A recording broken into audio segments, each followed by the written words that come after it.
Hey everybody, if you guys ever found yourself knee deep in why did I think I could fix this situation, then you know the value of a good multi-tool.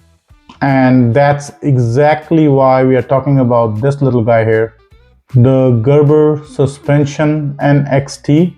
I saw this guy sitting on a shelf on a Home Depot for $69.99 Canadian and thought, yeah, I need it. And honestly, no regrets.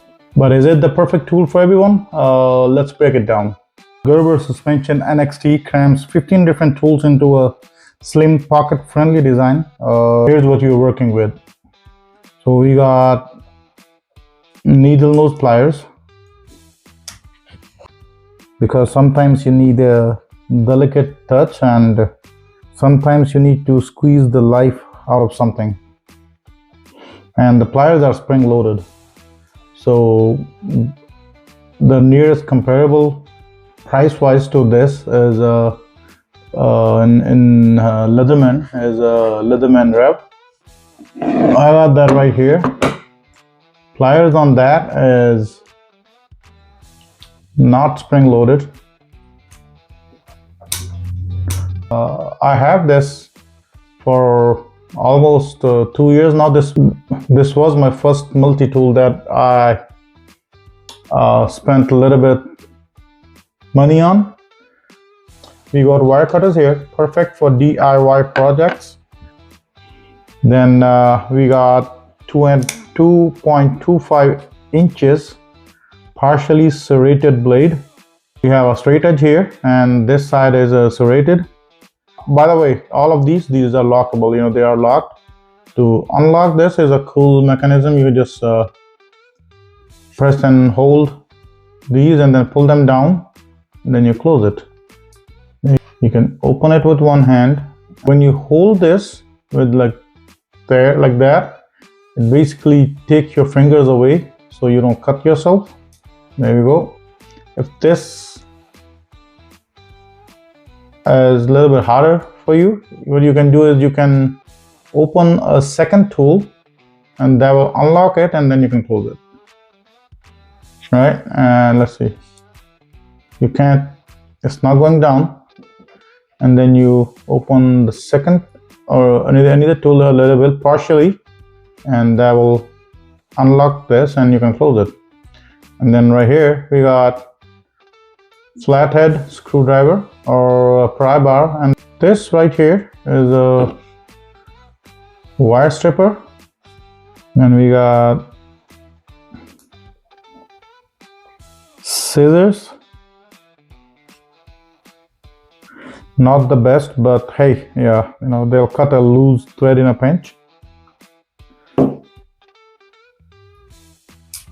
So we got 3 screwdrivers here, medium, small, and on this side, we'll get to later, this is a large.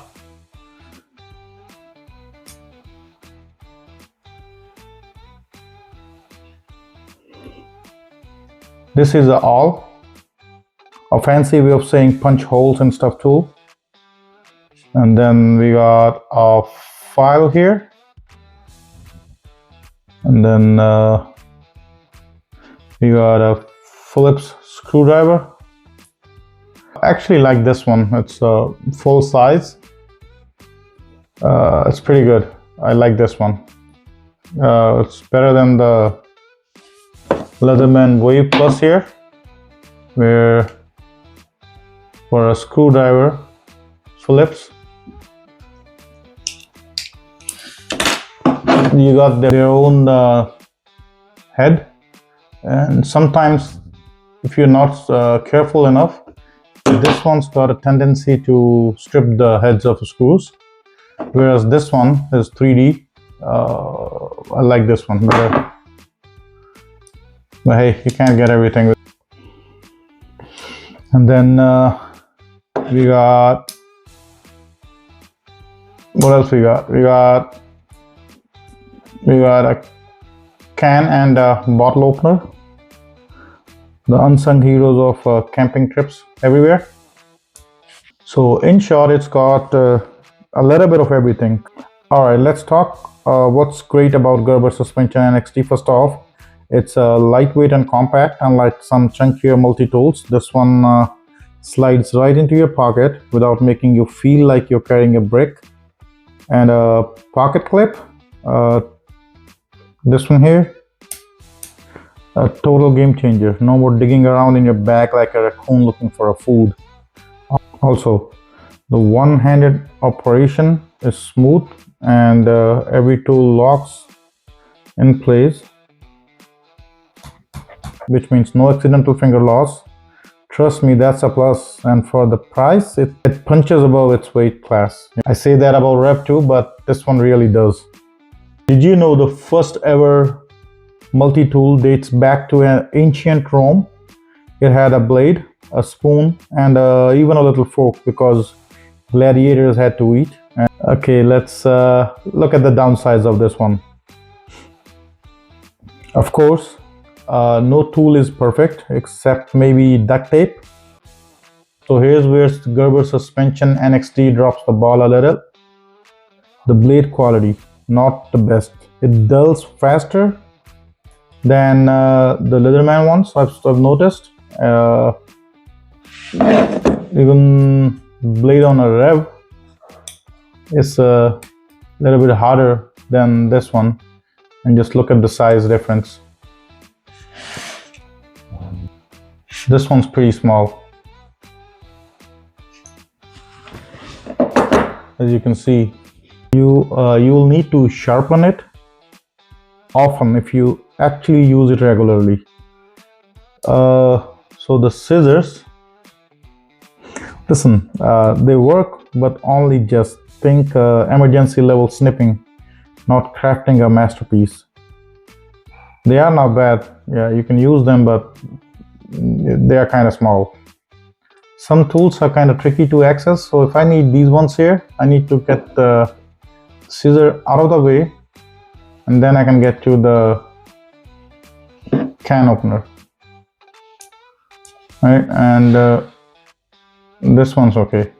I've loosened it a little bit because I was working on it today for about half an hour, putting lube on it, super lube, and then working it in the joints. So they are working better now, but the way here, the way the clip is, it's harder to access the tool underneath it. So you gotta go this way, and for that you have to open these, and then you can get to the file, right? File and the ruler here. Honestly, I don't believe they can put a clip anywhere else. The way the multi-tool is shaped. The reason it's called suspension, by the way, in fact, is because they made it look like a suspension bridge in Portland, Oregon, because that's where these guys are made. So that's why it's called suspension. Just a fun fact. And because of its shape, all the skeletonized body, they don't have too many places to put the clip. They could either put it here on this side or maybe on this side, but it's basically, these are the only options here. So I'm glad they put it here because you don't need the file that much. So if they had put it on this side, there's a scissor. People use this more than the file, and on this side there's a blade. That's the most used thing in my opinion. Scissors I was not a fan of, but since I have them on my Leatherman Wave, this is my everyday carry. This is what I have with me every day, and this one stays in my car. But I've started using scissors on Wave, and then now I'm kind of fond of these scissors. So if you have bigger hands, just get ready for some finger gymnastics to get these things out. They're kind of in there. So it's not the toughest multi-tool on the market. If you're doing hardcore work, you might want to upgrade to something beefier. But for everyday carry, these are minor trade-offs. So the Gerber Suspension NXT, is it worth it? Honestly, yeah, I like it. It's not a fix everything tool, but for everyday carry and general preparedness, you can't beat it. It's a solid buy. If you are someone who likes to have the right tool for a job without carrying around a toolbox, this just makes sense. What do you think? Would you carry something like this, or do you have a multi-tool of your own you swear by? Drop your thoughts in the comments. And hey, if you enjoyed this video, hit that like button, subscribe, stick around for more gear breakdown. I got plenty more tools to test. And who knows, maybe you will even find something better. See you in the next one. Be safe out there.